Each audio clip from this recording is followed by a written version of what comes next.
आधुनिक काल की प्रमुख प्रवृत्तियों को लिखिए।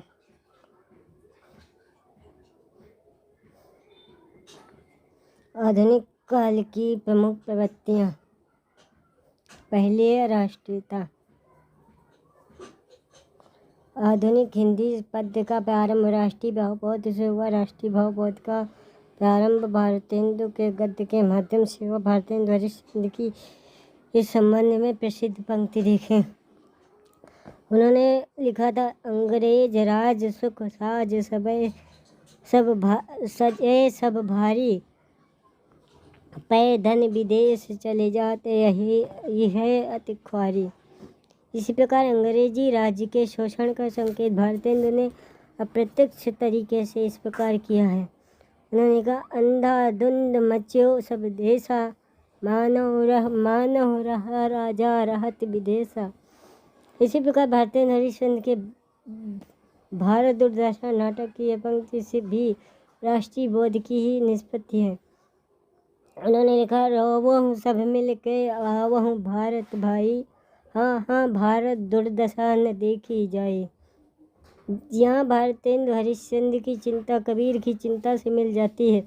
दुखिया दास कबीर है जागे और रोवे, कहने वाले कबीर भारतेंदु की पूर्ववर्ती प्रेरणा बनते हैं। ये ठीक ही है। भक्तिकाल जहाँ सांस्कृतिक जागरण है, वहीं पुनः जागरण भौतिक सामाजिक ऐतिहासिक सांस्कृतिक सभी प्रकार का जागरण है। प्रेम घन ने भी अंग्रेजी सरकार के शोषण पर कटाक्ष करते हुए लिखा है, रोवो सबमुख बाया बाए हाय टिकस हाय हाय। राष्ट्रीयता की भावना द्विवेदी युग में और तेज हुई, क्योंकि उस समय तक स्वतंत्रता आंदोलन और गति आ चुकी थी। स्वतंत्रता आंदोलन में और गति आ चुकी थी। मैथिली शरण गुप्त का साहित्य राष्ट्रीय भावबोध से विशेष रूप से संचालित है। भारत भारती काव्य अपने राष्ट्रीय बोध के कारण विशेष रूप से चर्चित हुआ, जिसके कारण उसे ब्रिटिश सत्ता ने प्रतिबंधित कर दिया था। भारत भारती का केंद्रीय उद्बोधन है। उन्होंने लिखा है, मैथिली शरण गुप्त ने लिखा है, हम कौन थे, क्या हो गए हैं और क्या होंगे, अभी आओ विचारें, आज मिल के यह समस्याएं सभी। द्विवेदी युग के बाद छायावादी आंदोलन मूलतः सांस्कृतिक बोध का आंदोलन कहा गया। छायावादी राष्ट्रीयता सांस्कृतिक जागरण के तत्वों से अनुसूयित है।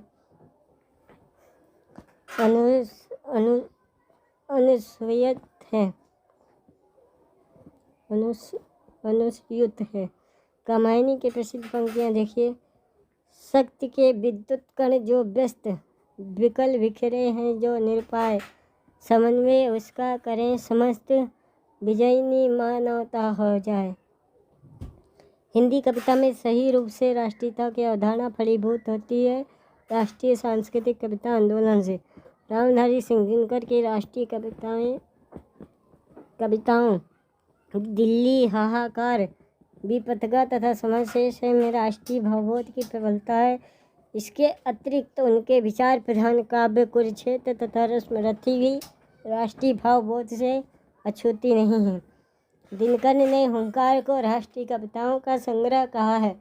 उन्होंने लिखा, तिमिर ज्योति की समर भूमि का मैं चारण हूँ, मैं बैताली। ये दिनकर का मूल स्वर है। माखनलाल चतुर्वेदी की पुष्प की अभिलाषा कविता काफ़ी लोकप्रिय हुई थी। सियाराम शरण गुप्त की उन्मुक्त और दैनिकी राष्ट्रीय आंदोलन के बीच की कविताएं हैं। बालकृष्ण शर्मा नवीन की पंक्ति, कभी कुछ ऐसी तान सुनाओ जिससे उथल पुथल मच जाए, राष्ट्रीय काव्यधारा की ही अभिव्यक्ति है। इसी प्रकार सुभद्रा कुमारी चौहान की कविता झांसी की रानी तो राष्ट्रीय भावधारा का केंद्रीय गीत ही बन गया। बुंदेलखंडी लोक शैली में लिखी गई कविता बुंदेले हर बोलों के हमने सुनी कहानी थी, खूब लड़ी मर्दानी वह तो झांसी वाली रानी थी, राष्ट्रीय आंदोलन के समय काफ़ी लोकप्रिय हुई थी। स्वतंत्रता प्राप्ति के बाद की कविता में राष्ट्रीय भावबोध की अभिव्यक्ति का स्वरूप बदल गया। राष्ट्रीय चेतना की कविता का संबंध प्रायः पराधीनता की स्थिति हुआ करती है। स्वतंत्रता की प्राप्ति के बाद विद्रोह प्रतिकार का केंद्र बदल गया। पहले विद्रोह के केंद्र में ब्रिटिश साम्राज्य था, अब व्यवस्था आ गई। तय था कि अपने भीतर का संघर्ष बाहरी संघर्ष से ज़्यादा जटिल होता है। फलतः कविता में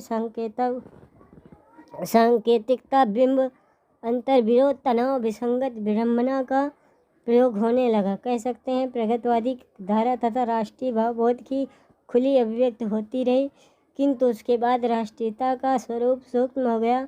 इस पर आगे की इकाइयों में विस्तार से विचार किया जाएगा।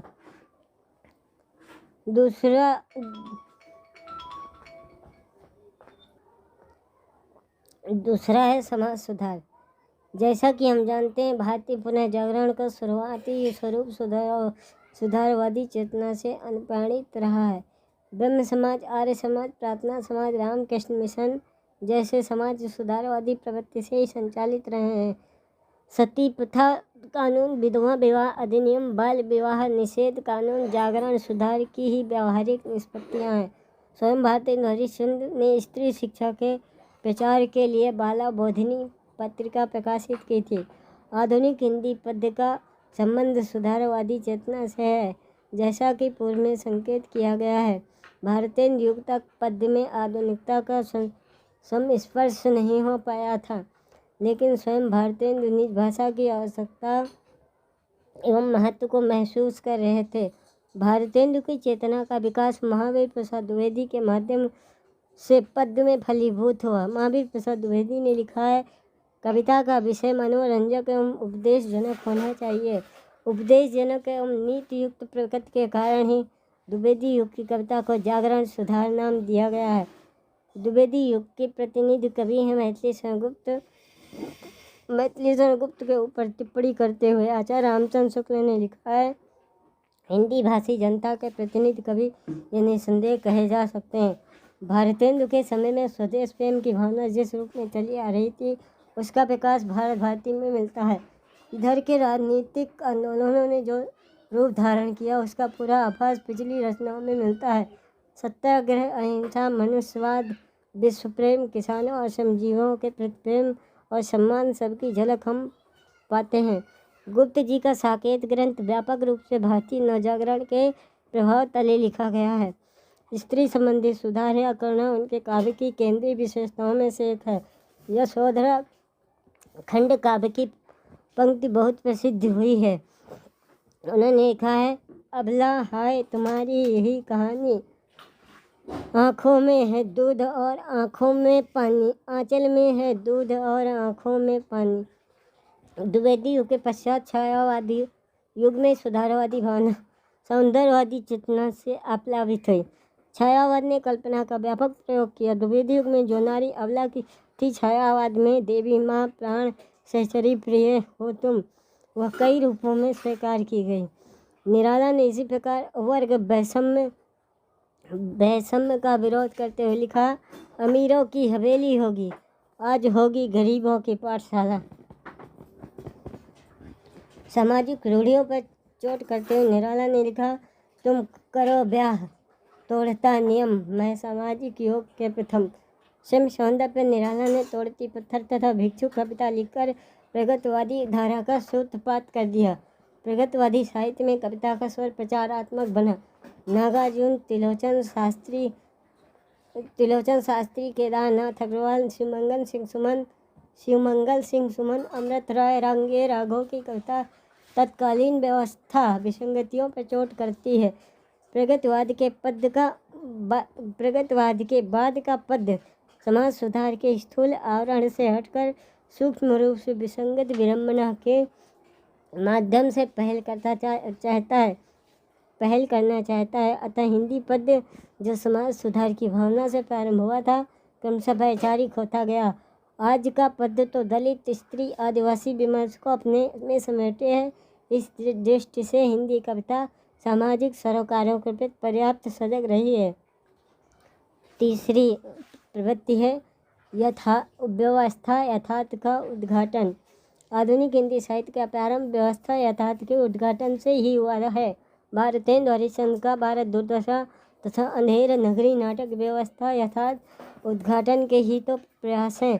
जैसा कि पूर्व में कहा जा चुका है, भारतेंद्र योगिन कविता कहाँ करुणा निधि केशव सोए से आगे नहीं जा पाई थी, लेकिन उस युग का गद्य पर्याप्त रूप से अपने युग के प्रति सजग था। द्विवेदी योगिन कविता पर भारतीय नवजागरण चेतना का पर्याप्त प्रभाव है और सुधारवादी रुझानों से भी संयुक्त है, लेकिन व्यवस्था उद्घाटन की तीव्रता का उसमें अभाव है। मैथिली गुप्त की भारत भारती कृति, जो युवा क्रांतिकारियों के बीच काफ़ी लोकप्रिय हुई, उसे भी हम जागरण कृति कह सकते हैं, व्यवस्था उद्घाटन की कृति नहीं। प्रश्न है कि जागरण कृति एवं व्यवस्था उद्घाटन कृति अर्थात रचना में क्या अंतर है। वस्तुतः जागरण की भावना पूर्ववर्ती भावना है, जबकि व्यवस्था उद्घाटन की भावना पश्चवर्ती। जागरण होने के पश्चात ही हम व्यवस्था की विसंगतियों, अंतर विरोध या यथार्थ को देख समझ सकते हैं। अतः जागरण एवं व्यवस्था उद्घाटन एक ही प्रक्रिया की पूर्व एवं पर स्थितियाँ हैं। भारत भारती का जागरण व्यवस्था के यथार्थ के कारण पैदा हुआ। इसका अर्थ यह है कि पहले व्यवस्था के यथार्थ का बोध होता है, फिर जागरण की भावना आती है, तत्पश्चात व्यवस्था के यथार्थ का उद्घाटन होता है। व्यवस्था के यथार्थ की विसंगति इसका अगला चरण है।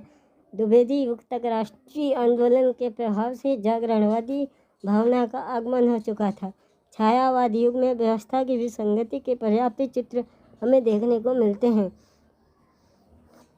निराला की रचनाएं इस संबंध में विशेष रूप से उल्लेखनीय है, चाहे वह भिक्षुक हो या तोड़ती पत्थर या फिर कुकुरमुत्ता। लेकिन अन्य रचनाकारों के संबंध में यही बात नहीं कही जा सकती।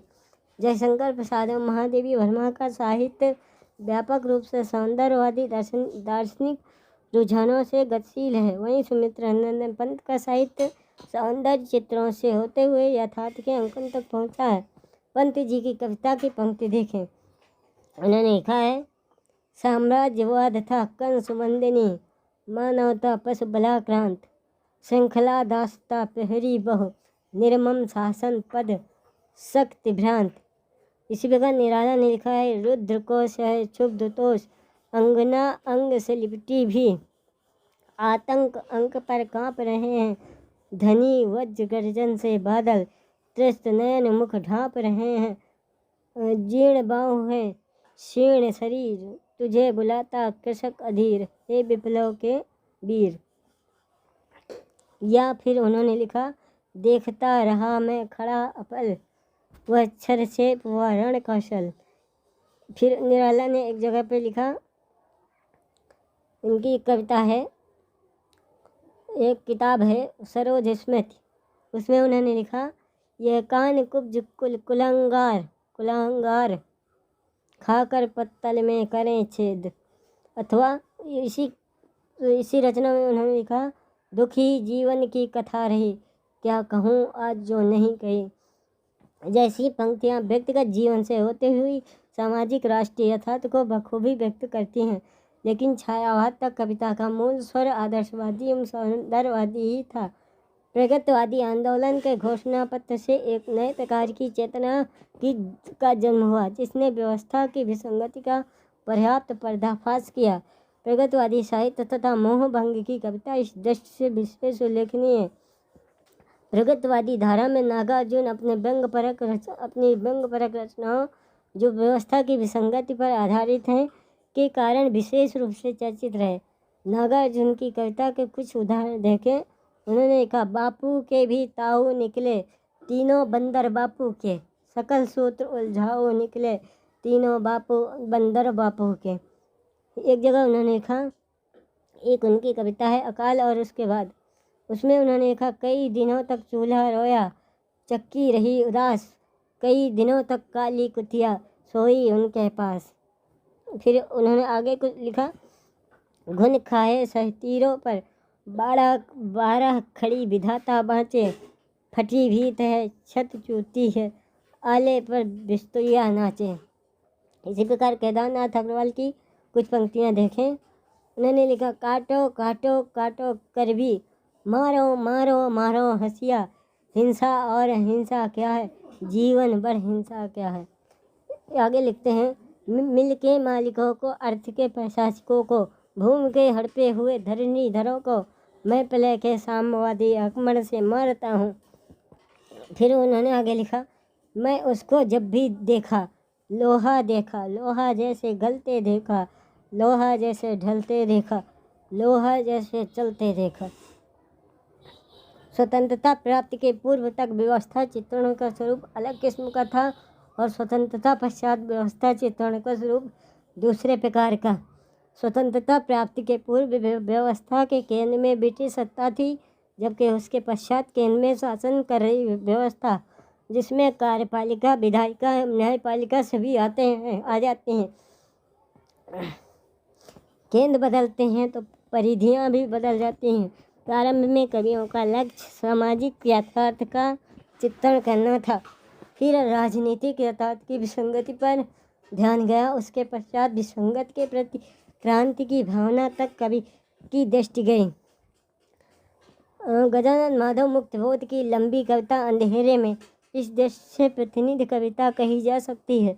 पूरी कविता जन संगठन के क्रांतिकारी तत्वों से आबद्ध है। उन्होंने कहा, अभिव्यक्ति के खतरे उठाने ही होंगे, अभिव्यक्ति के खतरे उठाने ही होंगे, तोड़ने ही होंगे मठ और गढ़ सब। कविता की केंद्रीय पंक्तियां हैं।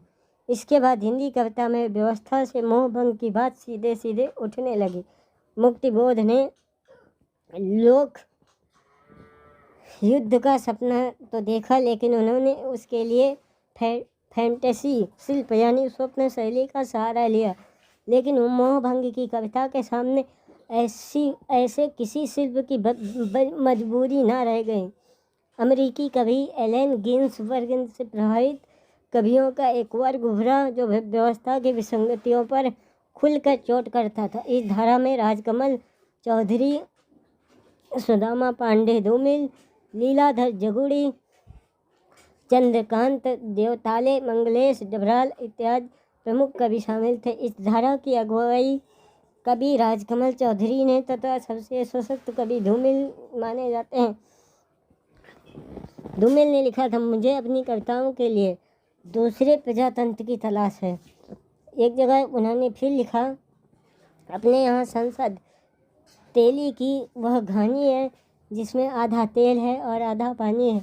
इसी क्रम में धूमिल की प्रसिद्ध कविता रोटी और सांसद देखें। उन्होंने लिखा, एक आदमी रोटी बेलता है, एक आदमी रोटी खाता है, एक तीसरा आदमी भी है जो न रोटी बेलता है और न रोटी खाता है, वही सिर्फ रोटी से खेलता है।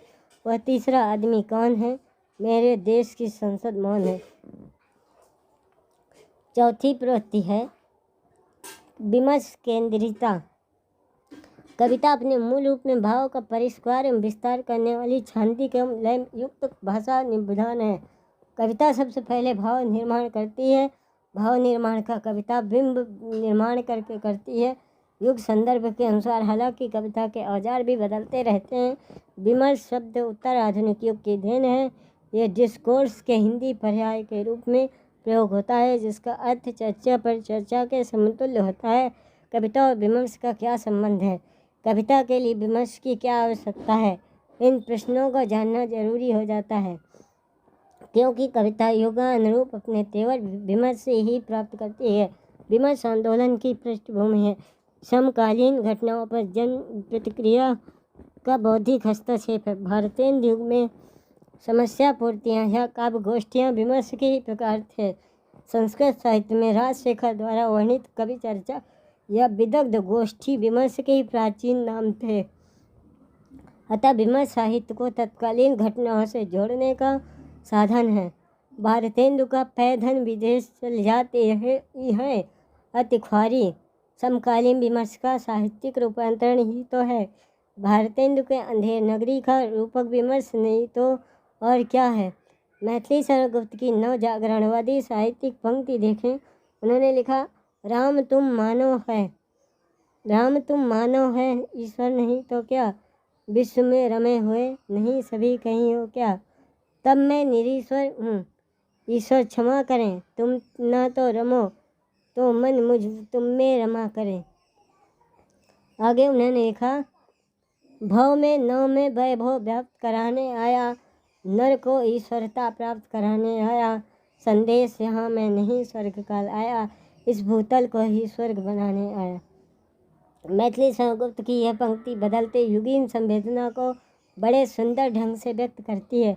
छायावाद का मूल स्वर सांस्कृतिक पुनरुत्थान या सांस्कृतिक जागरण का बन जाता है। जयशंकर प्रसाद के ऐतिहासिक नाटक हों या प्रसाद निराला की लंबी कविताएं सांस्कृतिक जागरण को बखूबी व्यक्त करती हैं। अनायास नहीं कि छायावाद युग में सर्वाधिक जागरण गीत लिखे गए। जयशंकर प्रसाद के प्रथम प्रभात आँखों से अलग जगाने को, अब जागो जीवन के प्रभात, बीती विभावरी जागरी, निराला के जागो दिशा ज्ञान, जागो जीवन दन के, सुमित्रानंदन पंत के प्रथम रश्मि, ज्योति भारत तथा महादेवी वर्मा के जाग बेसुध जाग तथा जाग तुझको दूर जाना जैसी कविताएं सांस्कृतिक जागरण विमर्श की रचनात्मक प्रतीतियाँ हैं। जयशंकर प्रसाद के आंसू खंड काव्य में जागो मेरे मधुबन में तथा निराला के तुलसीदास के इन पंक्तियों में जागो जागो आया प्रभात, बीती वह बीती अर्धरात, जागरण का ही स्वर है। यहाँ हमें स्मरण रखना चाहिए कि व्यवस्था चित्रण और विमर्श में स्वरूपगत भेद है। व्यवस्था चित्रण तत्कालीन घटनाक्रम की सीधी अभिव्यक्ति है, तो विमर्श तत्कालीन घटनाक्रम की साहित्यिक सामाजिक पृष्ठभूमि। प्रगतवादी साहित्य का वर्ग वैषम्य उद्घाटन व्यापक रूप से साहित्य का उद्देश्य शीर्षक विमर्श से जुड़ता है।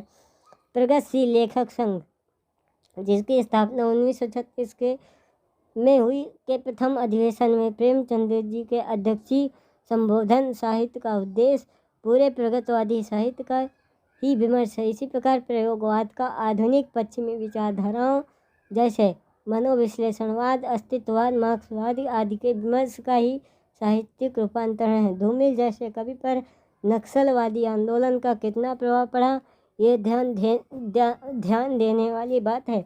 नागार्जुन जैसे कवि पर राजनीतिक घटनाओं का प्रत्यक्ष प्रभाव हम देख सकते हैं। सन 1990 के बाद के साहित्य को हमने विमर्श केंद्रित साहित्य का नाम ही दे दिया है। सन 90 के बाद कई विमर्श भारत और विशेषकर हिंदी साहित्य में उभरे, जैसे भूमंडलीकरण, वैश्वीकरण, उत्तर आधुनिकता, स्त्री विमर्श, दलित विमर्श, आदिवासी विमर्श आदि। पहले के मुकाबले आज की राजनीतिक भौतिक स्थिति में परिवर्तन आ चुका है। आज का युग संचार का युग है। संचार माध्यमों के प्रभाव से आज ढेरों घटनाएं हमारे मन मस्तिष्क का हिस्सा बनती हैं, किंतु कम घटनाएं ही हमारी संवेदना का हिस्सा बनती हैं। विमर्श के लिए संवेदना को घटना तक पहुंचाना अनिवार्य है। आधुनिक पद प्रवृत्तियों में विमर्श केंद्रितता मुख्य है। आधुनिक पद में स्वचेतन वृत्ति के कारण बदलाव की प्रक्रिया मध्यकालीन कविता से तीव्र रही है। आदिकालीन मध्यकालीन कविता शताब्दियों तक एक ही धारा में बहती रही है। आधुनिक काल के पश्चात सामाजिक बदलाव की प्रक्रिया भी तीव्र हुई। इस काल को सामाजिक सांस्कृतिक स्तर पर उत्तर आधुनिकता कहा गया है। विचारधारा के स्तर पर इसे भूमंडलीकरण, वैश्वीकरण कहा गया है। इसी दौर में विचारधारा का अंत, लेखक की मृत्यु, कविता की मृत्यु जैसी नकारवादी अवधारणाएं भी सामने आई। विचारधारा का अंत प्रतिबद्धताहीन समाज की विलय का ही संकेत समझना चाहिए। उपर्युक्त नकारवादी दर्शनों में आंशिक सच्चाई थी। ये ज़्यादातर पश्चिमी देशों का सच था। नकारवादी दर्शन में सब कुछ नकारात्मक हो, हम ये भी नहीं कह सकते। उत्तर आधुनिक सिद्धांत की, हालांकि ये किसी भी सिद्धांत को अंतिम नहीं मानता। दबे हुए समाज हाशिए के समाज के लिए किसी वरदान से कम नहीं हुआ। अनुपस्थित की तलाश उन सारे सिद्धांतों को चुनौती देता है जो श्रेष्ठता के मापदंड से स्थिर किए गए थे। अनुपस्थित की तलाश का ही वैचारिक रूप विमर्श है, जिसे पश्चिमी देशों में डिस्कोर्स कहा गया। विमर्श की केंद्रीयता के दबाव के चलते ही स्त्री विमर्श, दलित विमर्श, आदिवासी विमर्श, भाषा विमर्श, संस्कृत विमर्श इत्यादि नए रूपों में हमारे सामने आए। सन 1990 के बाद भारतीय समाज और हिंदी साहित्य में उपर्युक्त विमर्श नए ढंग से विश्लेषित किए जाने लगे। समाप्त।